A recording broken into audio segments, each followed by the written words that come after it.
Gentle listeners, this is my second video and it's similar to the first, partly poetry and partly talking. I'm going to begin on a light note. As an expatriate, an Englishman living in Portugal, naturally I stick up for both countries. They have some similarities.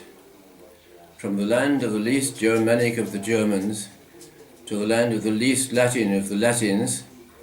I hope I don't get too much stick for saying that, because people can be quite touchy about their national origins. Anyway, from one land to the other is some 700 miles or 1100 kilometers as the crow, or if one could be persuaded to take life straight and stop flying in circles, the seagull flies. Aside from these shared minimalities, the two nations have other things in common. They both have police cars which stop at red lights, well, sometimes, and they both contain people who, when they're waiting to get in somewhere, rather than besieging the place in a jostling throng, form themselves into a proper, decent, civilized queue.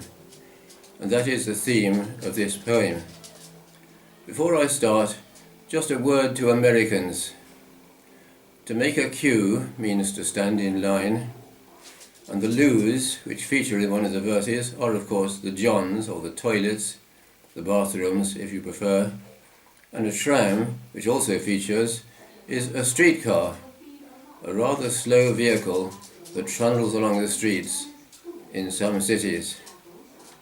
So here it is, the English and the Portuguese. Sundry nations enter stations any way they choose, but the English and the Portuguese make neat, orderly queues. At Paris sales, God help the males who shiver in their shoes, but the English and the Portuguese make neat, orderly queues. On bargain night they scratch and bite and screech like cockatoos, but the English and the Portuguese make neat, orderly queues. On western plains they board their trains like animals in zoos, but the English and the Portuguese make neat, orderly queues. When in Siam they board a tram, the slowest ones will lose, but the English and the Portuguese make neat, orderly queues. When rival ties have seen a prize, they box like kangaroos, but the English and the Portuguese make neat, orderly queues. The beauty queens of New Orleans may vie to hog the news, but the English and the Portuguese make neat, orderly queues. Mad haste impels the southern belles who scramble for the loos, but the English and the Portuguese make neat, orderly queues. Other races fight for places high on drugs and booze, but the English and the Portuguese make neat, orderly queues. And that's it. Words are fun, don't you think? And the second poem is also on a light note. It's called Proverbs, Platitudes, and Clichés.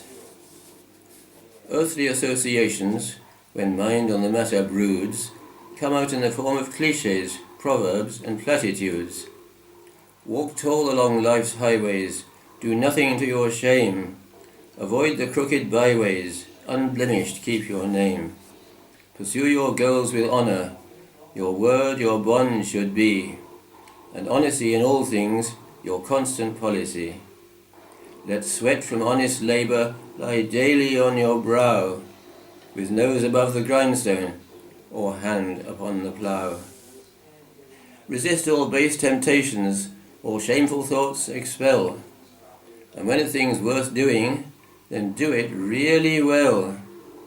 If we send our brains to the cleaners, and they're back in a week or two, will it change our thoughts and demeanours?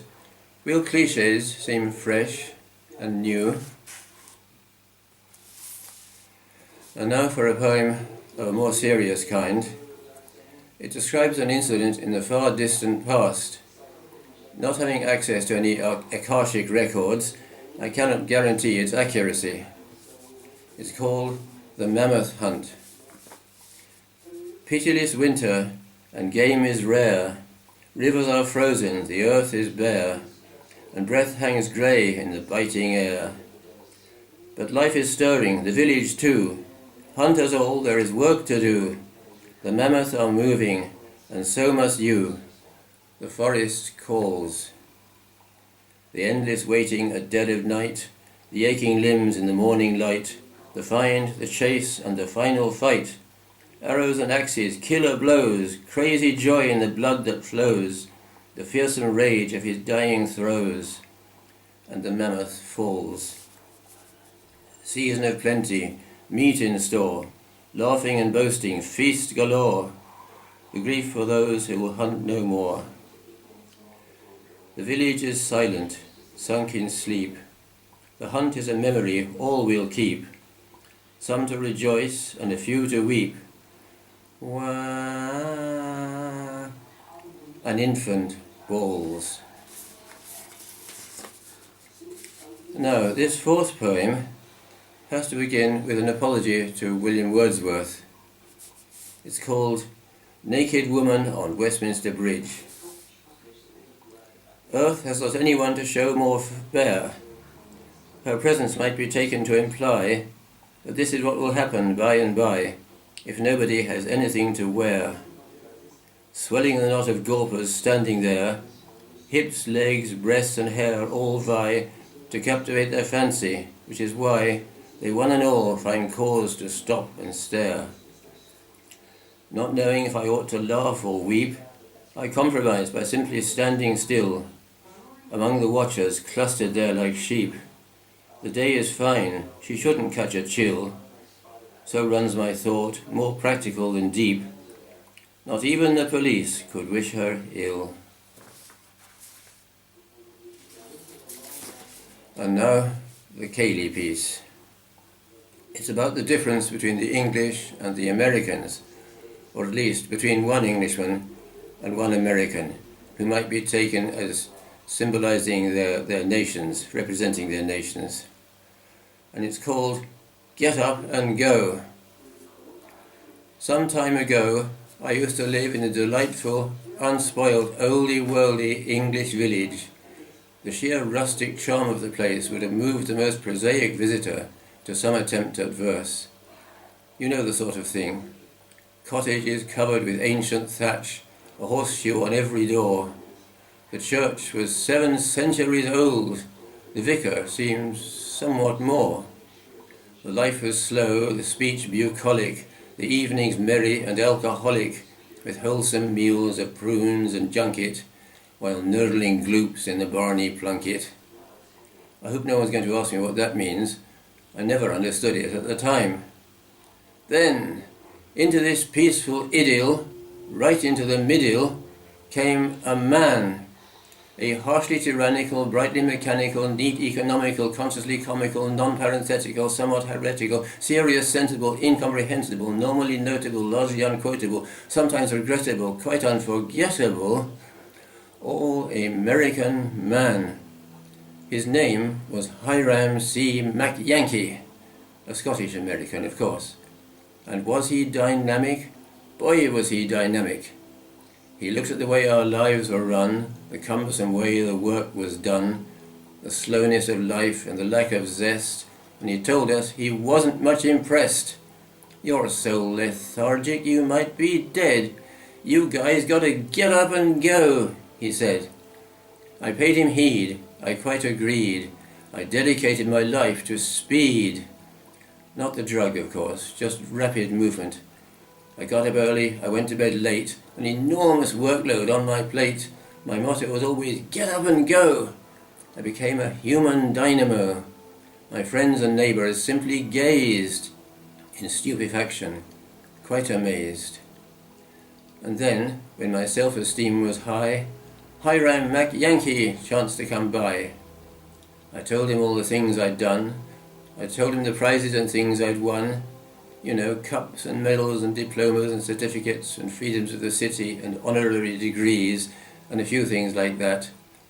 But he stood there, slowly shaking his head. "That's no good, boy, that's no good. You gotta get up and go," he said. So I cancelled all leisure. I worked like a slave. I drove myself to an early grave. Well, towards an early grave, in that general direction. As you can see, I didn't actually get there. But every record that I could find for speed or achievement or sheer hard grind, I thrust aside the fatigue and strain and broke it and broke it and broke it again. And then, when I thought I was home and dry, Hiram Mac Yankee chanced to come by. I told him all the things I'd done, I showed him the prizes and things I'd won, but he stood there, slowly shaking his head. "That's no good, boy, that's no good. You gotta get up and go," he said.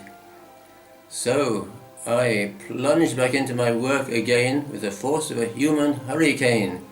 I felt so frantic, I swam the Atlantic. And then, having done that, I felt so terrific that I just went straight across to the other side of America and swam the Pacific. I mean to say, what else does one do in such situations? I made a lot of friends, I influenced people, I climbed the church to the top of the steeple, I tackled my work like a man possessed. Never has anyone been more stressed, and in less than a week I accomplished more than I'd ever done in a month before. And then one day, in a fine July, Hiram Mac Yankee chanced to come by. I told him all the things I'd done, I showed him the prizes and things I'd won, but he stood there, slowly shaking his head. "That's no good, boy, that's no good. You gotta get up and go," he said. So bang! Something seemed to crack in my brain. It blew out a circuit because of the strain. I fell to the floor in a crumpled heap, restraining a strong desire to weep.